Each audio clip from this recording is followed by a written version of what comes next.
importante la resurrección. Lo titulé así: la resurrección, un hecho pasado con consecuencias futuras, con consecuencias eternas. Y como traen una hora menos, hermanos, hoy el servicio termina una hora después, ¿sí? Entonces que llegaron dormidos, no se vale, ¿sí? Entonces ya los quiero despiertitos. Les confieso que yo no pude dormir bien, estaba angustiadón. Híjole, la hora, quiero hacer la hora, pero pues ya, por fin pude dormir. Pero hermanos, al estudiar esto, van a ver cuán importante es lo que estamos celebrando el día de hoy. Entonces hoy a nivel mundial, no sabemos si fue hoy, ¿sí? Exactamente la resurrección. Pero el hecho de que Jesús resucitó es lo que hay que celebrar. Y vamos a entender por qué. Muy bien, vamos a ver varios versículos que espero Toñito me ayude aquí a ponerlos. Bien, ya hasta se despertó. Muy bien, vamos a hacer una oración, por favor.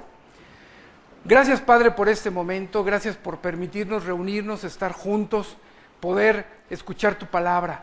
Te pedimos que la bendigas, que sea deleitosa para nosotros y que podamos aprender más. En el nombre de Jesús te lo pedimos. Amén. De entrada, sin la resurrección no estaríamos juntos. No habría un hecho que nos uniera. No habría esa cohesión de pensamiento en cuanto a la persona de Jesús. Ahora, yo tengo la teoría de la predicación del día de hoy. Yo no tengo que convencer a nadie de la resurrección. ¿La damos por un hecho? Sí. Pero con un amén se oiría mejor. ¿La resurrección es un hecho? Sí. Es un hecho. A nadie lo tengo que convencer. Si alguien lo duda, lea los libros de Josh McDowell. Váyase a su casa y póngase a leerlos, ¿sí? Porque yo no lo dudo. ¿Ustedes lo dudan? No. Entonces, eso es lo que vamos a proclamar el día de hoy. Y nos debe de quitar, el hecho de la resurrección, nos debe quitar tantas cosas que nos están pesando, que nos están agobiando, que están atrapando nuestra mente y no nos dejan ser felices. Van a ver por qué la resurrección nos debe mantener contentos, felices. Van a ver por qué. Lo vamos a desarrollar poco a poco. Pues vamos a escuchar la palabra de Dios. Juan capítulo 20. Juan capítulo 20, leemos la resurrección. Y acuérdense, mis hermanos, cada vez que escuchamos un relato de la palabra de Dios, pues hay que abrir la palabra de Dios, ¿no? Es la fuente que nos lleva a entender lo que dice Dios. Y vamos a leer Juan capítulo 20. Dice: el primer día de la semana, María Magdalena fue de mañana, siendo aún oscuro, al sepulcro, y vio quitada la piedra del sepulcro, una piedra que pesaba 3 toneladas, redonda, que pesaba 3 toneladas, imagínense. Entonces corrió y fue a Simón Pedro y al otro discípulo, aquel al que amaba Jesús. ¿Quién es este discípulo? Juan, el que está escribiendo. Y les dijo: se han llevado del sepulcro al Señor y no sabemos dónde le han puesto. Es decir, ella creía que alguien se lo había llevado. Y salieron Pedro y el otro discípulo y fueron al sepulcro. Corrían los dos juntos, pero el otro discípulo corrió más aprisa que Pedro y llegó primero al sepulcro. Es decir, Juan corría más rápido. Seguramente Juan le iba a la América y Pedro al Cruz Azul, al menos por uno. Pobres del Cruz Azul, ¿no? Ya no saben. Bueno, 5. Y bajándose a mirar, vio los lienzos puestos, pero no entró. Luego llegó Simón Pedro tras él y entró en el sepulcro y vio los lienzos puestos allí. Imagínense, con lo que taparon a Jesús, con lo que lo envolvieron, con lo que los judíos acostumbraban ponerlo, estaban como un globo desinflado, allí puestos, ya no estaban ahí. Dice, y el sudario, versículo 7, que había estado sobre la cabeza de Jesús, no puesto con los lienzos, sino enrollado en un lugar aparte. Entonces entró el otro discípulo que había venido primero al sepulcro y vio y creyó, porque aún no habían entendido la escritura, que era necesario que él resucitase de los muertos. Hermanos, pensemos en los discípulos. Si alguien de aquí nos dice que tu familiar se va a morir y que va a resucitar, ¿tú le creerías? No le creeríamos. Es más, en la humanidad nunca ha sucedido esto. Ustedes me pueden decir, sí, ¿cómo no? ¿Y hubo gente que resucitó? Pues no, revivió. Lázaro revivió, mas no resucitó. Resucitar es volver a vivir para nunca jamás morir. Esto no ha sucedido. Y estaba profetizado que eso iba a suceder. ¿Y qué sucede? Que los discípulos, al ver la crucifixión y muerte de Jesús, dijeron, pues ya se acabó aquí. Era normal, era natural. No digamos, ay, qué discípulos, ¿cómo les faltó la fe? No, era muy natural. Imagínense que alguien resucite en carne y hueso. Verlo muerto, la manera en cómo murió, cómo le salió sangre. Ver a esa persona sepultada y que te digan resucitó, pues no era fácil de creer. Pero aquí es interesante lo que dice el versículo 8, vio y creyó. Luego versículo 9, porque aún no habían entendido la escritura, que era necesario que él resucitase de los muertos. ¿Por qué era necesario que Jesús resucitara de los muertos? Dos cosas, nada más dos, muy sencillas. ¿Por qué era necesario que Cristo? Uno, Cristo había dicho de manera enfática, constante y sin duda, de que Él era Hijo de Dios. ¿Qué significa la palabra Hijo de Dios? Significa soy Dios. En el lenguaje hebreo, en el lenguaje judío, ser hijo de Dios es ser igual a, de la misma sustancia, de la misma manera, de la misma forma. Eso significa hijo de Dios. Jesús lo tenía que demostrar. ¿Cómo lo demostró? Resucitando, diciendo todo lo que yo dije acá atrás resulta cierto con la resurrección. Y dos, otra cosa que era necesaria era para que la salvación que depositamos en Jesús fuera efectiva. Luego entonces, cuando alguien muere pero cree en Cristo, le va a pasar lo mismo que a Jesús, pero no en tiempos iguales. ¿Qué significa esto? Que nosotros nos vamos a morir algún día, si es que el arrebatamiento no llega antes, pero nuestro cuerpo se va a ir al sepulcro, pero algún día este cuerpo va a resucitar y se va a juntar con nuestro espíritu para estar juntos con el Señor por siempre. ¿Y por qué necesitamos un cuerpo físico? Porque vamos a disfrutar esta tierra. Y esta tierra, ¿sí? Necesitamos verla, sentirla, tocarla, pero va a ser un cuerpo diferente.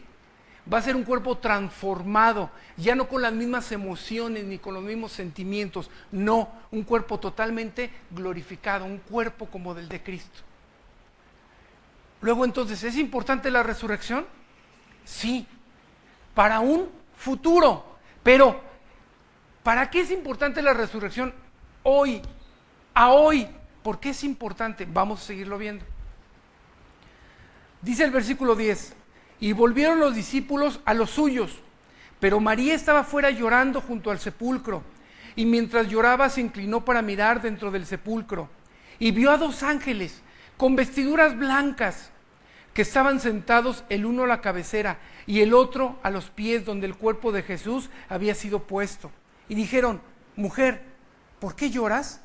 Les dijo, porque se han llevado a mi Señor y no sé dónde le han puesto. Cuando había dicho esto, se volvió y vio a Jesús que estaba allí, mas no sabía que era Jesús. Jesús le dijo, mujer, ¿por qué lloras? ¿A quién buscas? Ella, pensando que era el hortelano, le dijo, Señor, si tú lo has llevado, dime, ¿dónde lo has puesto? Y yo lo llevaré. Jesús le dijo, María. Volviéndose ella le dijo, Raboni, que quiere decir maestro. Jesús le dijo, no me toques, porque aún no he subido a mi Padre, mas ve a mis hermanos y diles, subo a mi Padre y a vuestro Padre, a mi Dios y a vuestro Dios. Qué hermosas palabras, a mi Dios y a vuestro Dios. La resurrección nos une y mi Dios es su Dios. El Dios de Jesús es nuestro Dios.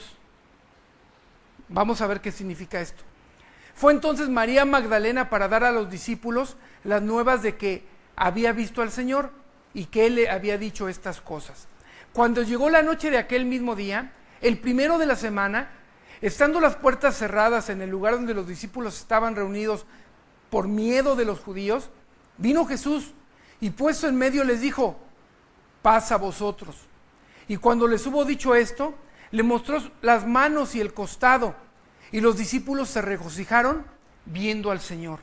Entonces Jesús les dijo otra vez, paz a vosotros, como me envió el Padre, así también yo os envío. Y habiendo dicho esto, sopló y les dijo, recibid el Espíritu Santo. A quien remitiere los pecados les serán remitidos, y a quienes se los retuviere les serán retenidos. Pero Tomás, uno de los 12, llamado Dídimo, no estaba con ellos cuando Jesús vino. Le dijeron, pues, los otros discípulos, al Señor hemos visto. Él les dijo, si no viera en sus manos la señal de los clavos, y metiere mi dedo en el lugar de los clavos, y metiere mi mano en su costado, no creeré. Tomás es una figura, es un ejemplo del pueblo judío. El pueblo judío, vez tras vez, pide señales, pide ver. El Señor, Dios, Jehová de los ejércitos, los saca de Egipto con portento, con poder. Abre el mar, pasan en seco, les da de comer maná, les da de comer codornices, les da su ley, los libra de los enemigos. Y aún así, muchos decían, yo me quiero regresar a Egipto. Así es la vida del pueblo judío. En la actualidad, el pueblo judío, si no ve, no cree. Y Tomás era judío. ¿Y qué dijo? Entre judío y mexicano, Tomás, ¿no? Si no viere, no voy a creer. Si no veo, no creo. Les voy a decir una cosa que aprendí hace poquito. Hay un estudio que dice que a los judíos no les permiten leer Isaías 53. Es decir, van leyendo Isaías 52 y se brincan al 54.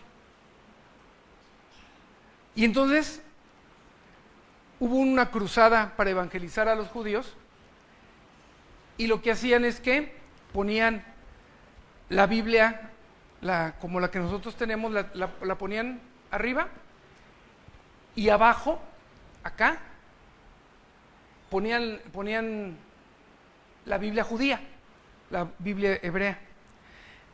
Y estaban ahí afuera de Jerusalén y les decían, a ver, les quiero leer esta parte de este libro sagrado.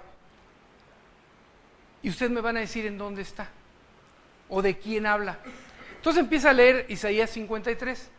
Él herido fue por nuestras rebeliones, abatido, etcétera. Todo Isaías 53. Le dicen, ¿de quién está hablando? Les preguntaban a los judíos. Dice, no se vale. Tú me estás leyendo el Nuevo Testamento de los cristianos. Y le dice, sorpresa, estoy leyendo Isaías 53 de tu Biblia. Y se enojaban. y se iban un poquito molestos porque se les enfrentaba a que ellos contestaran de quién está hablando Isaías 53. Hermanos, por donde quiera que le vean, es Jesús, es Jesucristo. Y se molestaban ellos. O se sentían engañados, o el Espíritu Santo los redarguía y les decía, te confronto, que creas o no creas en el Mesías. Interesante. Pues este Tomás lo escucha el Señor. Jesucristo sabe todo.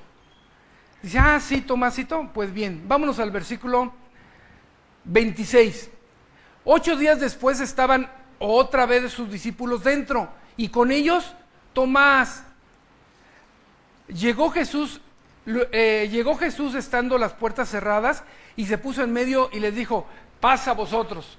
Que seguramente les decía shalom, ¿verdad? Shalom, shalom.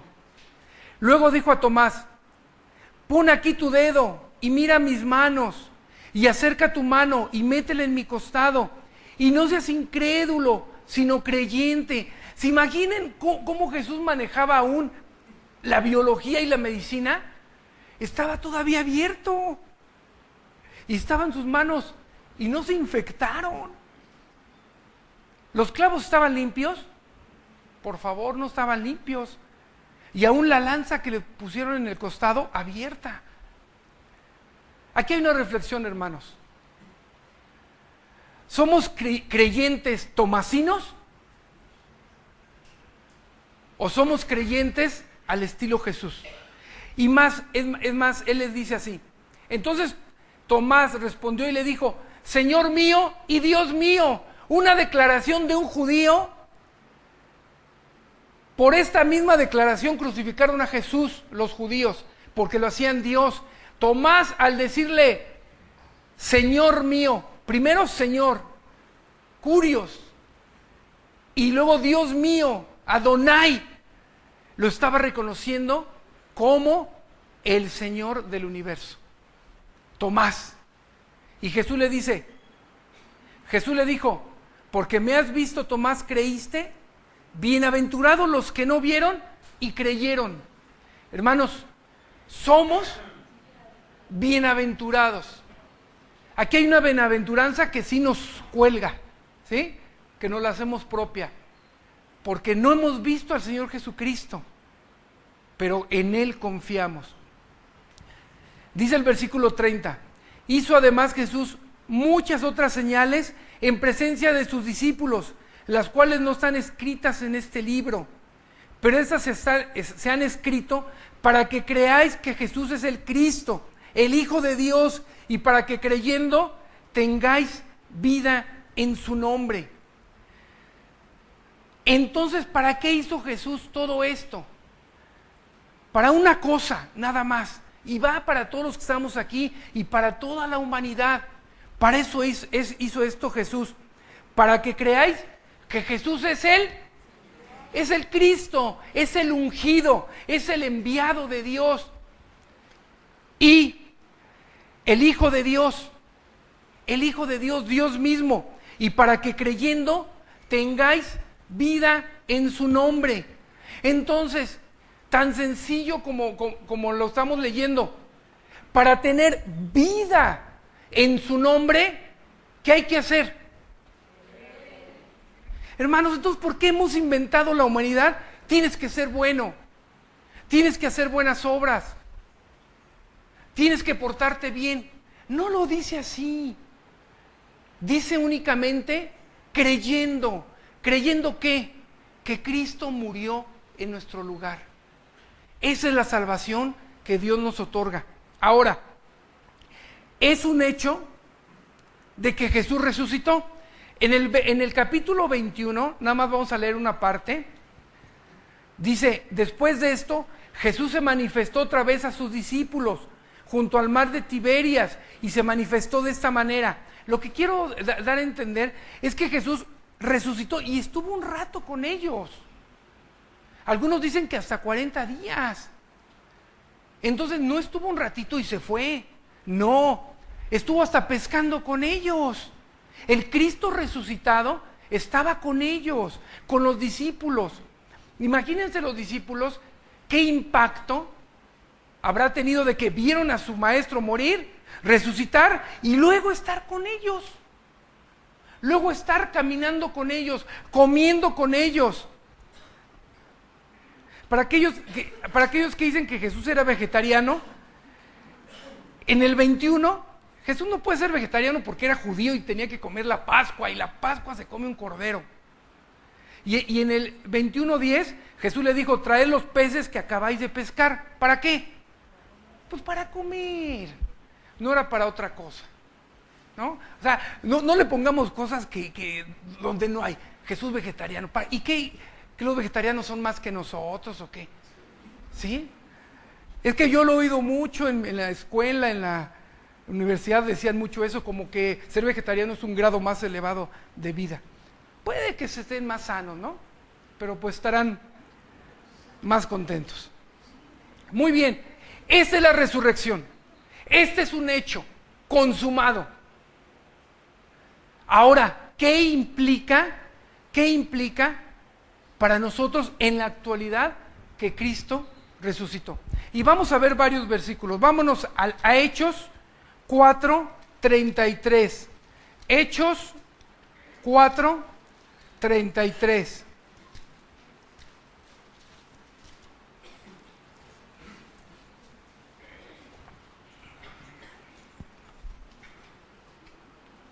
Y con gran poder los apóstoles daban testimonio de la resurrección del Señor Jesús, y abundante gracia era sobre ellos.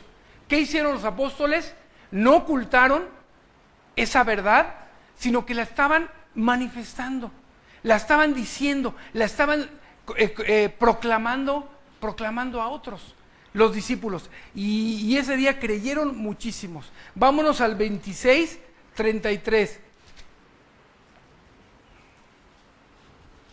Aquí el Señor Jesucristo, el Señor apóstol Pablo, le está predicando al rey Agripa. Ese es Gripa, no, Agripa. El 26:23 dice así. 26:23, Toñito. Apunta bien, Toñito, porque el 26:23. No, 23. Y dice así la escritura. Y le está hablando y está disertando Pablo enfrente del rey Agripa. Y llega un momento en que le dice que el Cristo había de padecer y ser el primero de la resurrección de los muertos, para anunciar luz al pueblo y a los gentiles. Entonces, parte de la predicación de Pablo tenía que hablar acerca de la resurrección. ¿Ante quién? Ante un rey pagano que le estaba ahí dando el discurso de la salvación. Vámonos a Romanos 1:4. Romanos 1:4.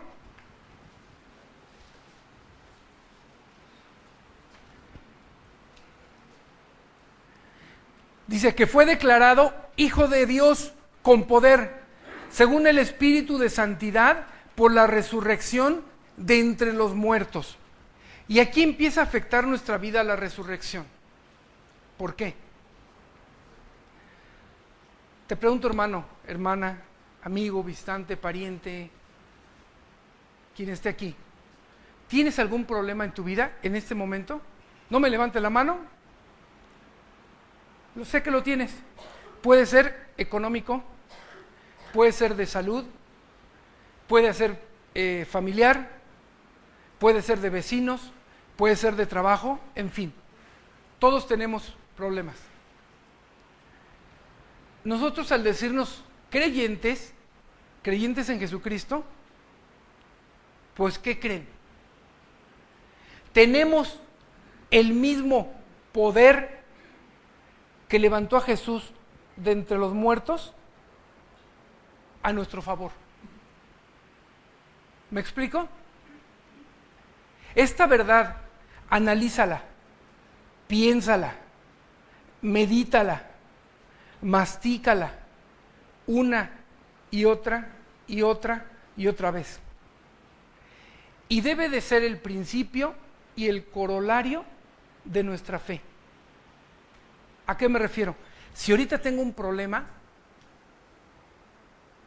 mi oración debe de ser: Señor, con el mismo poder que levantaste a Jesucristo de entre los muertos, ayúdame a resolverlo.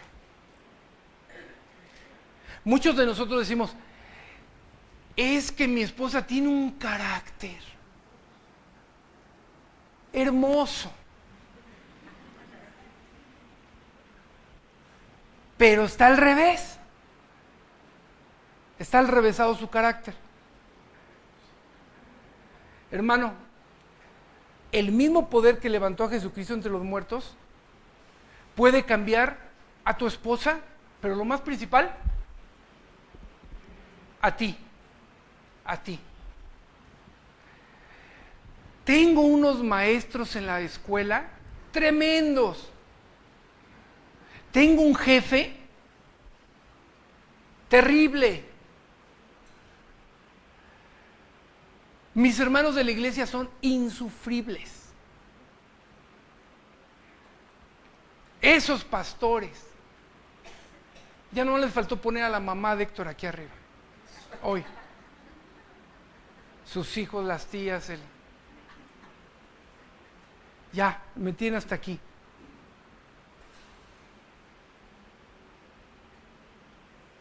¿Y qué pasó con el poder con el que Jesucristo levantó de los muertos?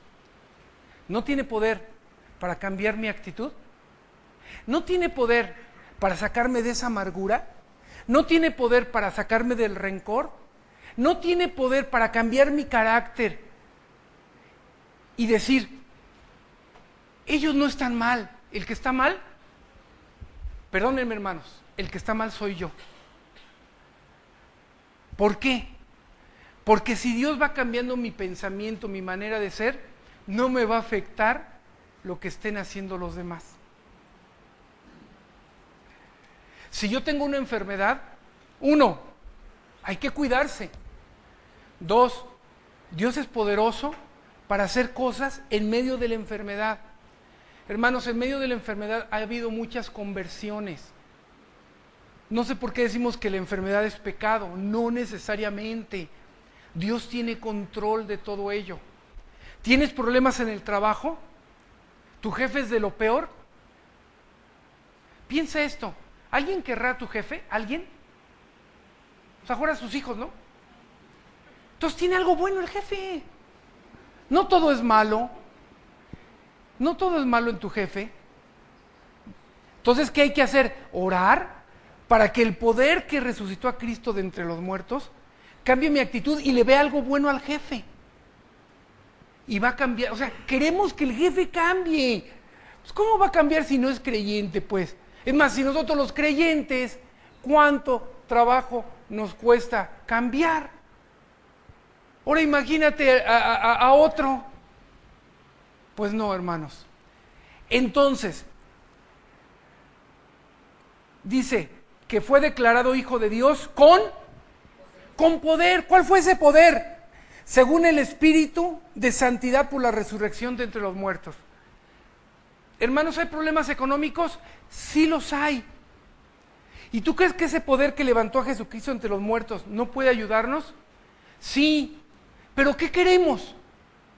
Dios, dame dinero. ¿De dónde va a salir? A ver, explíquenle a los contadores cómo les van a llegar esos millones. ¿Cómo? No, pero queremos orar. Y Dios, dame dinero, prospérame, y esto y lo otro. ¿De dónde va a salir? A ver, que alguien me explique. Vas a abrir, tu cuenta la vas a abrir y van a estar ahí 20 millones de pesos. Puede que sí.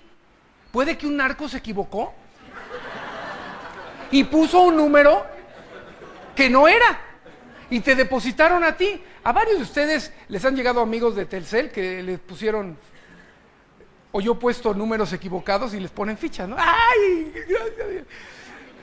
Y a lo mejor les pusieron mal.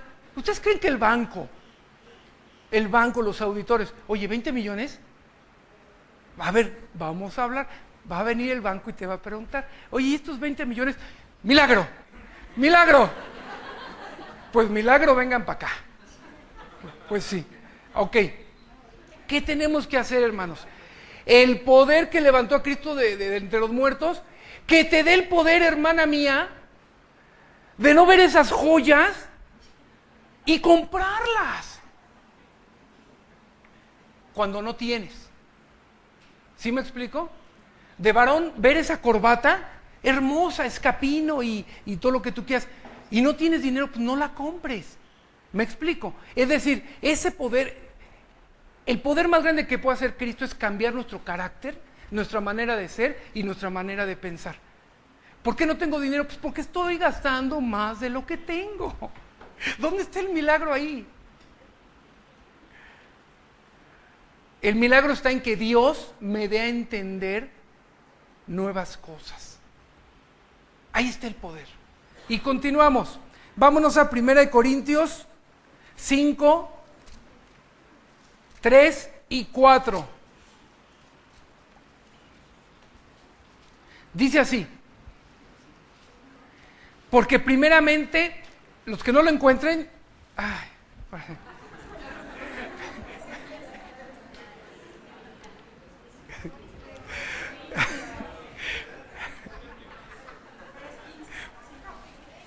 Primero Corintios 15, 3 y 4. Perdón, doñito, ahora sí, no nos pusimos de acuerdo. Dice: porque primeramente os he enseñado lo que asimismo recibí, que Cristo murió por nuestros pecados conforme a las Escrituras, y que fue sepultado, y que resucitó al tercer día conforme a las Escrituras. Entonces, ¿por qué es tan importante la resurrección? Porque es la base del Evangelio. Es la base escritural por la cual nosotros tenemos salvación en Cristo. Si no hubiera habido algunas de estas situaciones, primero, Cristo murió por nuestros pecados, número 1. 2, que fue sepultado. 3, que resucitó al tercer día. Esto lo vamos a juntar ahorita con Corintios, ahí mismo, el 14 y 15. Que dice así: y si Cristo no resucitó, vana es entonces nuestra predicación, vana es también vuestra fe. Y somos hallados falsos testigos de Dios, porque hemos testificado de Dios que Él resucitó a Cristo, al cual no resucitó, si en verdad los muertos no resucitan. Entonces aquí Pablo le está dando una cátedra acerca de aquellos que no creían en la resurrección ni que Cristo había resucitado. Pero les dice, es tan importante que es la base de nuestra fe.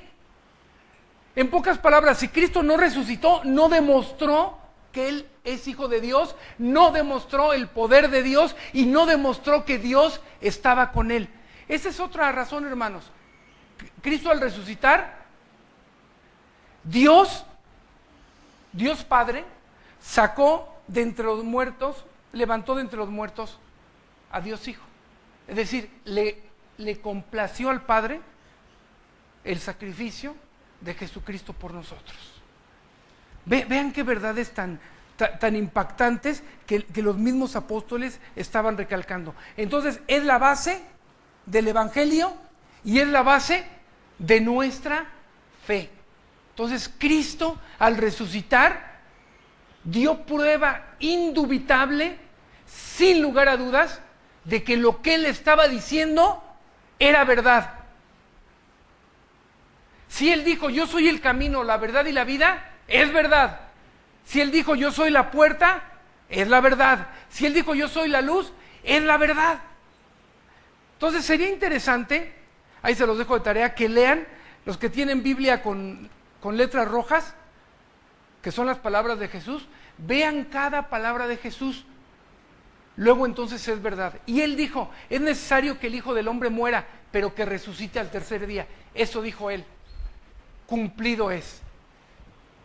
Hermanos, ¿tenemos una fe segura? Seguro. Tenemos una fe que nos va a ayudar.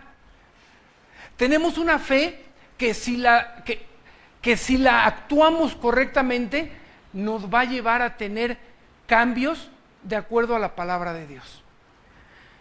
Dice Primera de Pedro 1:3. Primera de Pedro 1:3.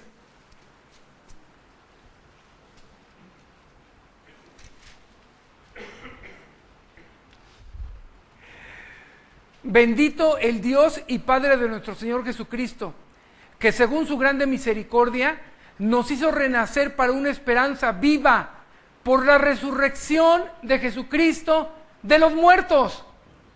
Acordémonos de aquella historia que llega un religioso llamado Nicodemo y que le dice, ¿qué tengo que hacer? Y Jesús le contesta, es necesario nacer de nuevo. Aquí está ese renacer para una esperanza viva por la resurrección de Jesucristo entre los muertos. Ahora, la cristiandad, el cristianismo, tiene dos aspectos muy importantes para la humanidad. Número uno, demostrar que se puede tener una relación personal con el Dios del universo, cosa que los musulmanes no tienen.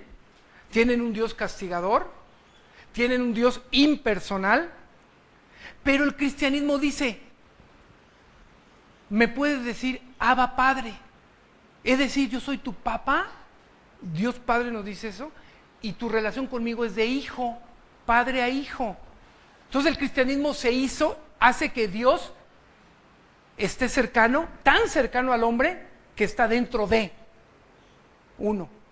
Y luego, la segunda situación es que, siendo cristiano, dice el versículo 4 de este mismo, para una herencia incorruptible, incontaminada e inmarcesible, reservada en los cielos para vosotros. Una esperanza, ¿en dónde? En el cielo, en el cielo, en el futuro. Por eso les decía, la resurrección fue un hecho pasado, pero va a traer consecuencias futuras.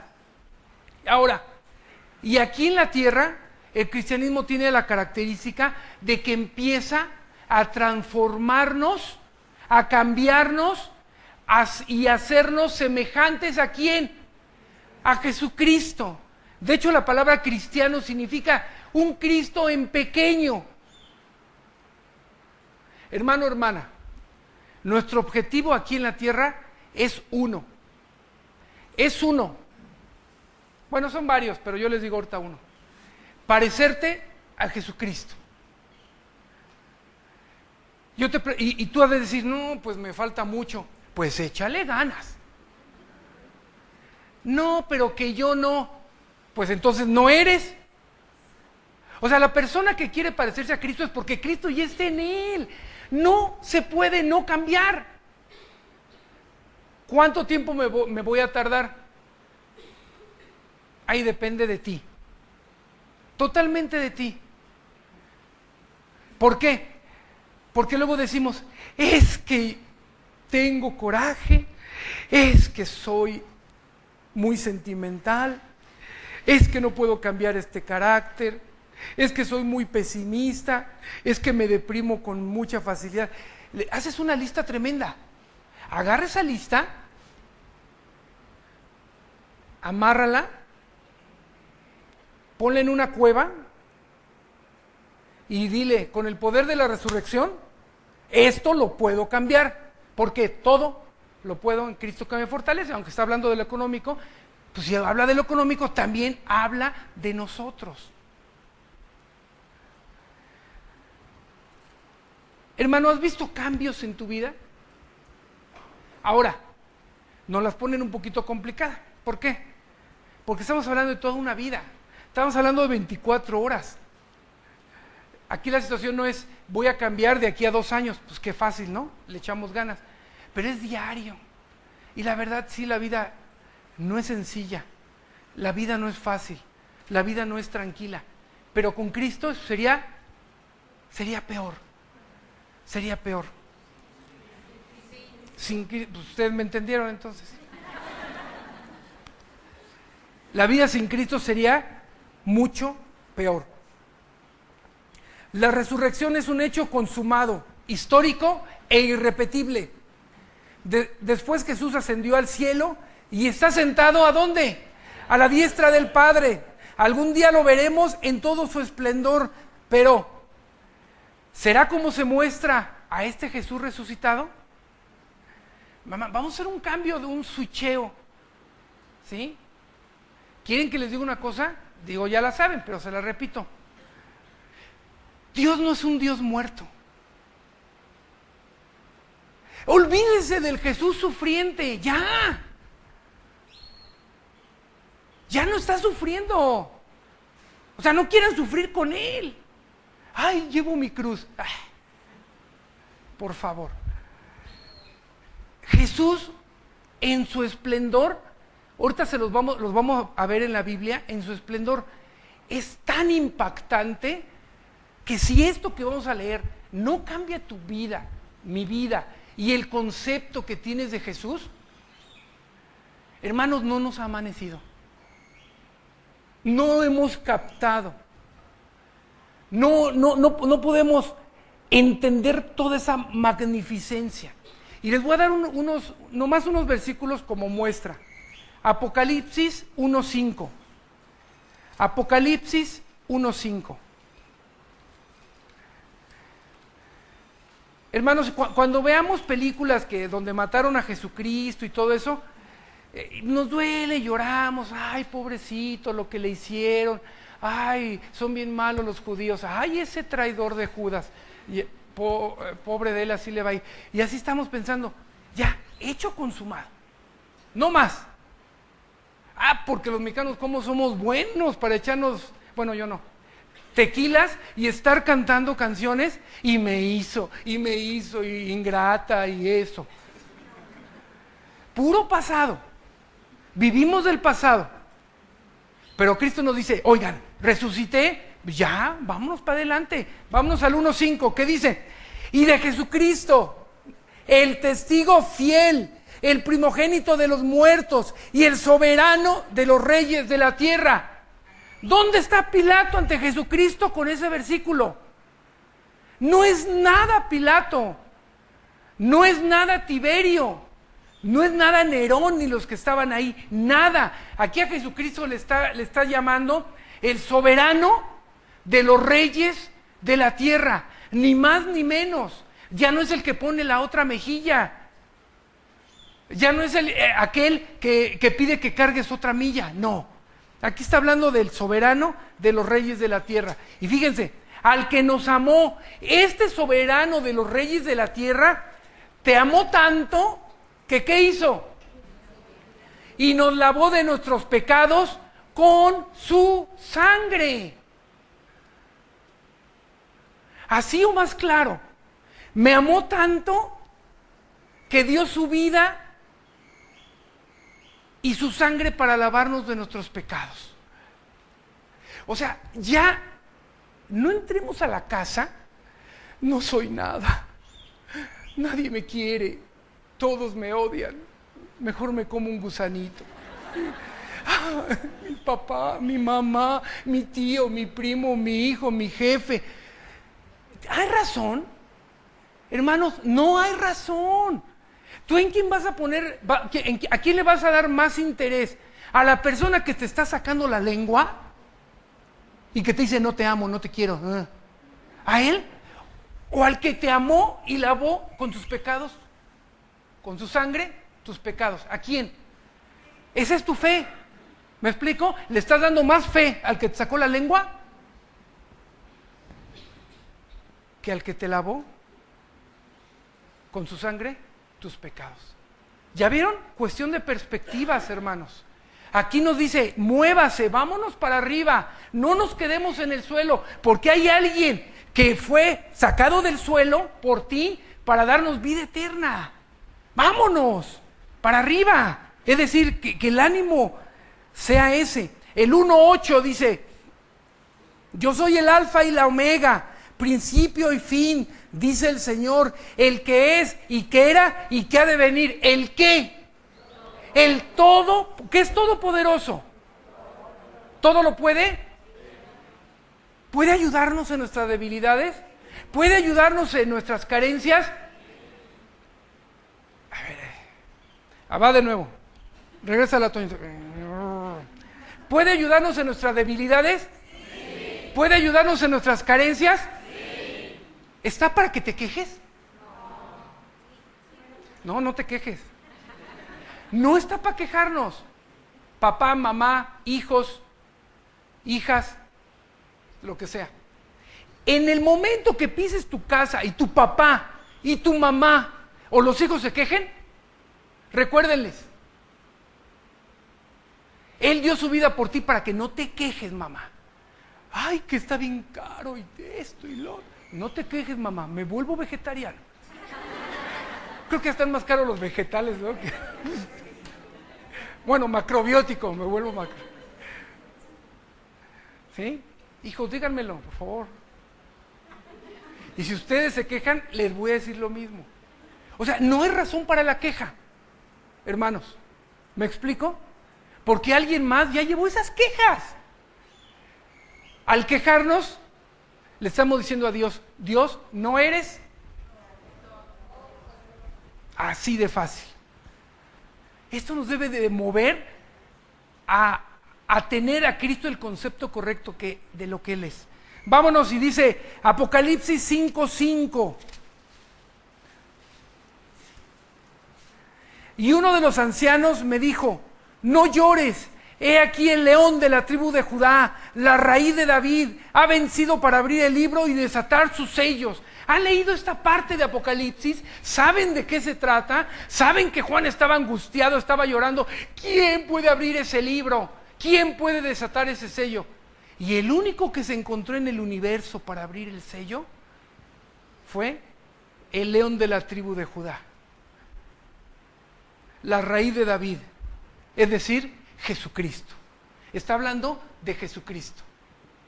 Sí, aquel Jesucristo que no abrió su boca ante los alguaciles, aquel que se quedó callado, aquel que le decían, no dices nada, que hablan contra ti, aquel que enmudeció, aquel de Isaías 53, hermanos, ya no nos lo vamos a encontrar. Él ya vino a dar su vida para ser majestuoso delante de nosotros.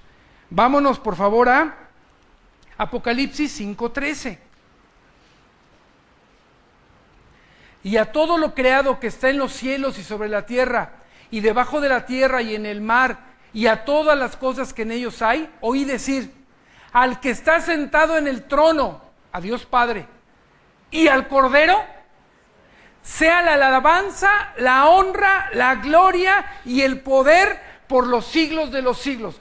4 cosas, hermano, hermana, que tú debes de hacer, y si no lo haces, o lo haces a otra persona, le estás quitando la honra, la gloria, el poder y la alabanza. Ahí está. ¿Y a quién es dada? Al Cordero, al Padre y al Cordero. Ni más ni menos. Entonces aquel Jesús que no tenía dónde recostar su cabeza, porque le preguntaron, ¿dónde duermes? Dice, las zorras tienen guaridas, yo no tengo dónde recostar la cabeza. Pues Él sea la gloria, la honra, el honor y la alabanza por los siglos de los siglos. Apocalipsis 19, del 11 al 16.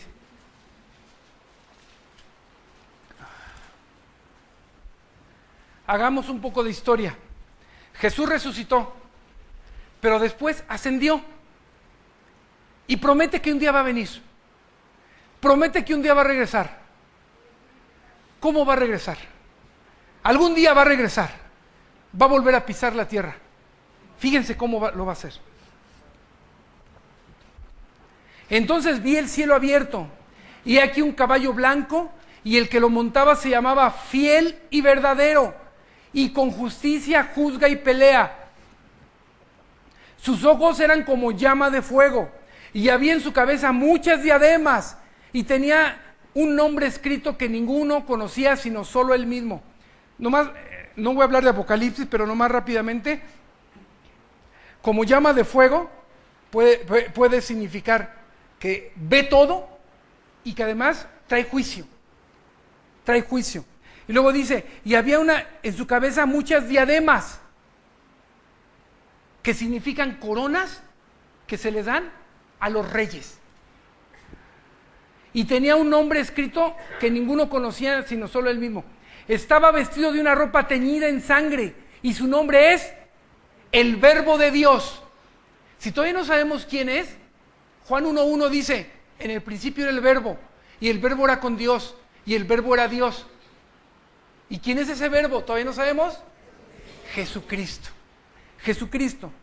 Dice, y los ejércitos celestiales vestidos de lino finísimo, blanco y limpio, le seguían en caballos blancos. De su boca sale una espada aguda para herir con ella las naciones, y él las regirá con vara de hierro, y él pisa el lagar del vino del furor y de la ira del Dios Todopoderoso. ¿Quién va a regir a las naciones? Aquel que estuvo en pie, que le pusieron una corona de espinas, que lo latigaron, que le pusieron un lienzo, podríamos decirlo, que lo cubrieron porque estaba sangrando, y aquel que le decían, si eres rey, dinos quién te abofetea.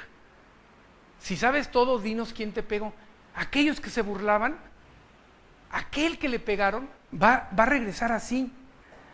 Y dice el 16, y en su vestidura y en su muslo tiene escrito este nombre: Rey de Reyes y Señor de Señores. Rey de Reyes y Señor de Señores. Creo que la entonamos ahorita, ¿eh? Rey de Reyes y Señor de Señores. Hermanos, ¿ante qué Dios estamos? ¿Me explico? Un Dios que es poderoso para seguirnos sustentando. Es tan poderoso que si la resurrección no se hubiera completado, el mundo actual estaría sustentado bajo caos y bajo vicio. ¿Por qué? Porque todo aquel que recibe a Jesucristo como su Salvador, el Espíritu Santo viene a morar en él. Y al estar el Espíritu Santo aquí en la tierra, está deteniendo la maldad de la humanidad. Si no hubiera iglesia, la iglesia de Dios, este mundo sería un caos. De hecho, fíjense, cuando viene el arrebatamiento y la iglesia se va, eso pasa. Comienza un caos terrible aquí en la tierra. Tremendo, como nunca antes visto. Pero ahorita la iglesia de Dios somos nosotros. La iglesia estamos como iglesia para poder calmar un poquito toda la maldad del hombre.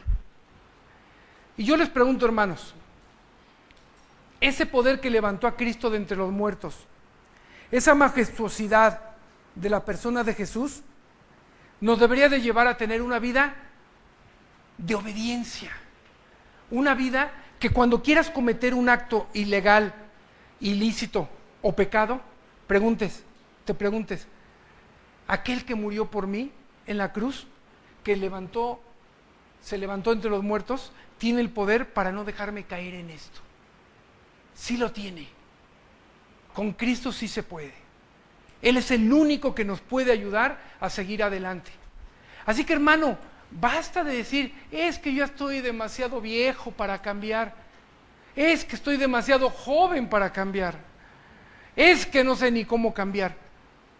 Solamente con el poder de Dios se puede hacer esto.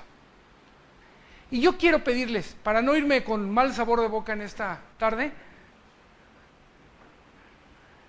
que entonemos un canto, otro canto, pero miren, con ganas, como el poder que levantó a Jesucristo de entre los muertos. ¿Están de acuerdo? ¿Sí? Ya despertaron, ya despertaron. Les pido al grupo de la alabanza que pasen y vamos a entonar el de celebrar. Toñito, el de celebrar, por favor.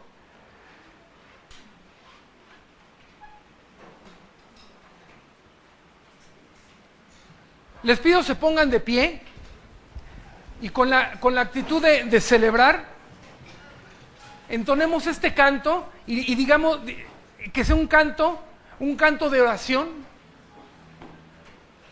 para decirle, Señor, estoy celebrando tu resurrección. Y a los primeros que queremos ver sonreír es a los de la alabanza, ¿verdad? Mírenlos. Respondan a esa sonrisa. Adelante.